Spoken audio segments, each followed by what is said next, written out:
Disclaimer: views expressed are purely personal and not related to the employing organization.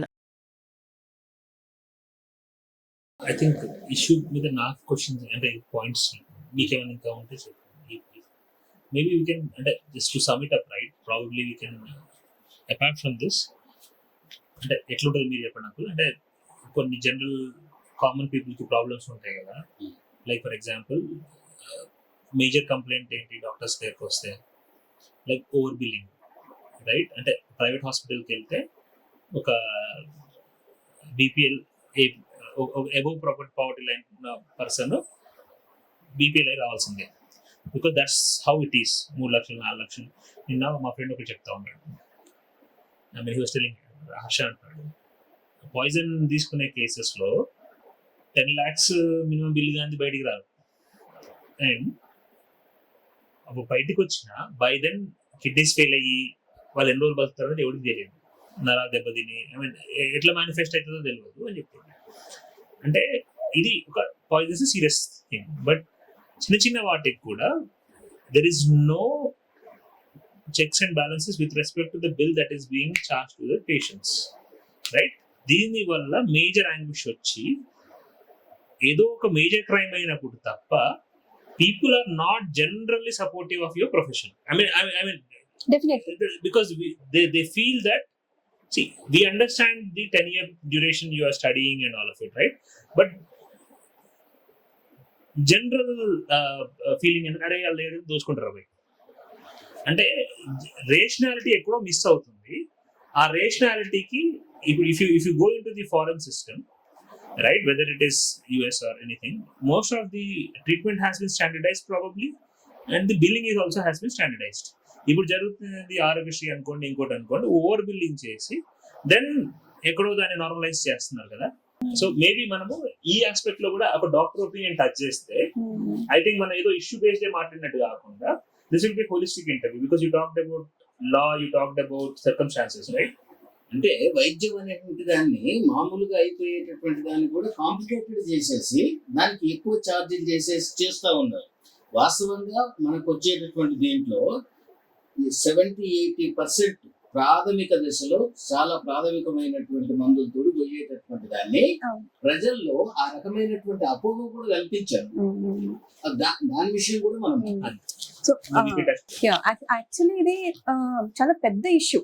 అంటే మన కంట్రీలో health care అనేది ఎట్లా కార్పొరేట్ అవుతూ వచ్చిందో, అంటే ఆల్మోస్ట్ మనము 90s నుంచి తీసుకుంటే ఇప్పటి వరకు ఆల్మోస్ట్ ఒక 20-30 years డ్యూరేషన్లో చాలా కార్పొరేటైజ్ అయింది, చాలా ప్రైవేటైజ్ అయింది. అండ్ ఉన్న గవర్నమెంట్ హెల్త్ సిస్టమ్స్ని కూడా మనం ఎంతవరకు వీలైతే అంతవరకు ప్రైవేటైజ్ చేస్తున్నాం in the form of Aarogyasri అనుకోండి. లేదు అని అంటే ఇప్పుడు వస్తున్న PMJAY ఏదైతే ఉందో, అంటే వాళ్ళు ఏం చేస్తున్నారు, కార్పొరేట్ హాస్పిటల్స్ని ఎన్పానల్ చేస్తున్నారు. అంటే నువ్వు ఒక డిజీజ్ తో వచ్చినప్పుడు, అంటే నువ్వు ఒకవేళ బిలో పవర్టీ లైన్ అయితే గవర్నమెంట్ నుంచి నీకు కొన్ని సబ్సిడీస్ ఉన్నాయి. వాళ్ళు నీకు 5 lakhs వరకు ఓకే ఎగ్జంప్షన్ ఇస్తారు పర్ ఇయర్. బట్ ఇది ఎంతవరకు జనాల వరకు రీచ్ అవుతుంది అనేది ఒక ఆస్పెక్ట్. ఇంకొక ఆస్పెక్ట్ ఏంటంటే మనం ఎంత ప్రైవేటైజ్ అయింది అంటే యాక్చువల్గా ఇక్కడ డాక్టర్ పాత్ర ఎంత. ఇప్పుడు మనం తీసుకుంటే నిజం చెప్పాలని అంటే as a from whole heart గా చెప్పాలి అని అంటే డాక్టర్ ప్రొఫెషన్ లోకి ఎంటర్ అయ్యే ప్రతి ఒక్క స్టూడెంట్ ఎవరైతే ఉంటారో ఎంతో కొంత సర్వీస్ మోటో ఉంటేనే వాళ్ళ ఇంక్లినేషన్ హెల్త్ సెక్టార్ వైపు మల్లుతుంది. Not only doctor profession, nurse కానీ లేకపోతే any other health care professional కొంచెం సర్వీస్ మోటో అనేది ఉంటుంది వాళ్ళకి. మనం వాళ్ళు బయటకు వచ్చినప్పుడు డాక్టర్లుగా అయ్యి బయటకు వచ్చినప్పుడు వాడికి ఒక క్లినిక్ పెట్టుకునే పరిస్థితి లేదు. ఎందుకు లేదు అని అంటే దానికి అయ్యే ఖర్చు చాలా ఎక్కువ. వాడు అయితే చిన్న సైజ్ క్లినిక్ పెట్టుకోగలుగుతాడు, లేదు అని అంటే ఒక కార్పొరేట్ హాస్పిటల్లో పోయి పనిచేయాలి అంతే. గవర్నమెంట్ ఉద్యోగాలు అనేవి పక్కన పెట్టండి, అసలు అవి లేవు, ఉన్నా కూడా లేనట్టే. చాలా మినిమల్ నంబర్ లో గవర్నమెంట్ ఉద్యోగాలు డాక్టర్లకు అనేవి ఉన్నాయి. సో వాళ్ళని పక్కన పెడితే వీడెవడైతే ఉన్నాడో ఈ డాక్టర్, వీడు కార్పొరేట్ హాస్పిటల్కి వెళ్ళి పనిచేస్తాడు. అక్కడ పనిచేసినప్పుడు వాడి సిచ్యుయేషన్ ఏంటి, వాడు అక్కడ ఉండే ఒక పావు మాత్రమే. He's not the administrator or he's not running the hospital. వాడికి నెల జీతం ఇస్తుంది అంతే. వాడు కూడా అందరిలాగానే ఒక లేబరర్ అంతే. అంటే మనకి వేరే ఎక్కడ ఏ ఆర్గనైజేషన్ లో పనిచేసినా కూడా మనకు జీతం వస్తుంది. అట్లానే మనం ఏ హాస్పిటల్లో పనిచేసినా, నువ్వు అపోలోలో పనిచేసినా, AIGలో పనిచేసినా నువ్వు జీతానికి పనిచేయాల్సిందే. కొన్ని హాస్పిటల్స్ ఉంటాయి, దాంట్లో ఏముంటది, పర్సంటేజ్ బేసిస్ ఉంటుంది. ఆ పర్సంటేజ్ ఎట్లా డివైడ్ చేస్తారు, నువ్వు ఎన్ని ఎక్కువ కేసెస్ డీల్ చేస్తే ఆ కేస్ బేస్డ్ రేషియో ప్రకారంగా నీకు పర్సెంటేజ్ ఇస్తారు. సో ఏంటి ప్రైవేట్ హాస్పిటల్స్ లో ఇప్పుడు మనము మామూలుగా ఒక మధ్య తరగతి వాళ్ళు వెళ్తారు, వెళ్ళినప్పుడు వాళ్ళు కంప్లీట్ బిల్ వేస్తారు. ఆ బిల్లులో డాక్టర్కి వచ్చే శాలరీ పరంగా చూసుకుంటే ఒక 5-6% కూడా మనకి డాక్టర్ శాలరీ ఉండదు. బట్ మనకి ఎట్లా డైరెక్ట్ అవుతుంది అంటే because doctor is the only person who is communicating with the patient. అంటే ఈ హాస్పిటల్ ఇక్కడ ఉంది, మేనేజ్మెంట్ అంతా ఇక్కడ ఉంది, పేషెంట్ ఇక్కడ ఉన్నాడు, నీకు మధ్యలో కనపడేది ఇద్దరు డాక్టర్ నర్స్. బట్ ఇక్కడ పెట్టుబడి పెట్టేవాడు వేరే వాడు ఉన్నాడు. అంటే ఎవరైతే మన క్యాపిటల్ ఇన్వెస్ట్ చేసి ఒక హాస్పిటల్ అనేది కట్టిండో, ఒక ఐసీయూ అనేది బిల్డ్ చేసిండో, ఆ క్యాపిటలిస్ట్ అనేవాడు వేరే వాడు ఉన్నాడు. వీళ్ళు కూడా వీళ్ళ దగ్గర పనిచేసే లేబరర్సే. ఈ మధ్యలో ఉండే డాక్టర్స్ కానీ, నర్సెస్ కానీ, మిగతా హెల్త్ కేర్ స్టాఫ్ కానీ వీళ్ళందరూ కూడా వీడి దగ్గర జీతాలు తీసుకొని పనిచేసే వాళ్ళే. ఇప్పుడు వీడికి వచ్చే ప్రాఫిట్ లో నుంచి వీళ్ళకి వచ్చే లాభాలు లేవు. బట్ పేషెంట్ కి కనబడేది అంటే ఫ్రంట్ లైన్ లో కనబడేది డాక్టర్స్ నర్సులే కాబట్టి వాళ్ళ యాంగర్ అంతా ఎట్లుంటది అంటే వీళ్ళు మనల్ని దోచుకుంటున్నారు. But no, that is not the case. మన అందరినీ, ఈవెన్ డాక్టర్స్, నర్సెస్, పేషెంట్లని అందరినీ కలిపి దోచుకునేవాడు ఇంకొకటి ఉన్నాడు పైన. వాడి పైన మీ యాంగర్ ఉండాలి, వాడి పైన మీ యాంగ్విష్ ఉండాలి. అంటే ఎందుకు మేము ఇంత ఖర్చులు పెట్టాల్సి వస్తుంది ఒక హాస్పిటల్కి వెళ్తే? ఎందుకు గవర్నమెంట్ అంత లీనియన్స్ ఎందుకు ఇచ్చింది? ప్రైవేట్ హాస్పిటల్స్ కి ఎందుకు నువ్వు ఒక రూల్ ఎందుకు పెట్టలేదు? ఈ పర్టికులర్ దానికి దీనికంటే ఎక్కువ తీసుకోకూడదు, ఇంతకంటే ఎక్కువ ఖర్చు అవ్వకూడదు అనే రూల్ ఎందుకు లేదు? అలాంటి రూల్స్ ఇంప్లిమెంట్ చేయడానికి, అలాంటి రూల్స్ ఫ్రేమ్ చేయమని చెప్పి మనం గవర్నమెంట్ ని ప్రశ్నించాలి. ఇప్పుడు గవర్నమెంట్ ఏం చేస్తుంది? తన వరకు తను చూసుకుంది. అంటే గవర్నమెంట్ ఒకవేళ కింద కేసు నుంచి వచ్చిండు ఒక అబ్బాయి, ఒక ఆయన డయాలిసిస్ పేషెంట్ ఉన్నాడు, ఎవ్రీ మంత్ ఇన్ని డయాలిసిస్ జరగాలి.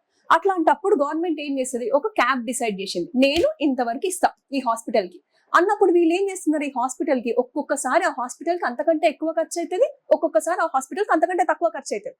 బట్ వాళ్ళు ఏం చేస్తారు? అది క్యాప్ చేసినప్పటి నుంచి దానికంటే ఎక్కువ బిల్స్ ప్రొడ్యూస్ చేస్తారు. సో ఉన్న దానికంటే కూడా ఎక్కువ అమౌంట్ ప్రొడ్యూస్ చేస్తే కనీసం అంతవరకు అయినా కూడా గవర్నమెంట్ మనకి ఇస్తుంది కదా అన్న బాడ్ ఇంప్రెషన్. బట్ ఎనీవేస్, అసలు మొత్తం చూసుకుంటే అసలు హెల్త్ సెక్టర్ నుంచి నువ్వు ప్రాఫిట్ జనరేట్ చేయాలి అనుకోవడమే ఒక పెద్ద తప్పు. Health should be a human right. ఇది అంటే ఇదేదో మన డబ్బులు ఇస్తేనే హెల్త్ అన్న సిచ్యుయేషన్ కి మనం ఇప్పుడు ఈ రోజు వచ్చినాం. అంటే నువ్వు ఎన్ని ఎక్కువ డబ్బులు పెడితే నీకు అంత మంచి హెల్త్, నువ్వు ఎంత తొందరగా హాస్పిటల్ కి తీసుకెళ్లగలిగితే. అంటే నీకు ఎయిర్ అంబులెన్స్లు ఉంటాయి, రైట్? కొన్ని కంట్రీలో ఎయిర్ అంబులెన్స్లు ఉంటాయి. నీకు అంటే నువ్వు ఒక మనిషి ప్రాణానికి ఎంత విలువ ఇస్తున్నావు నువ్వు.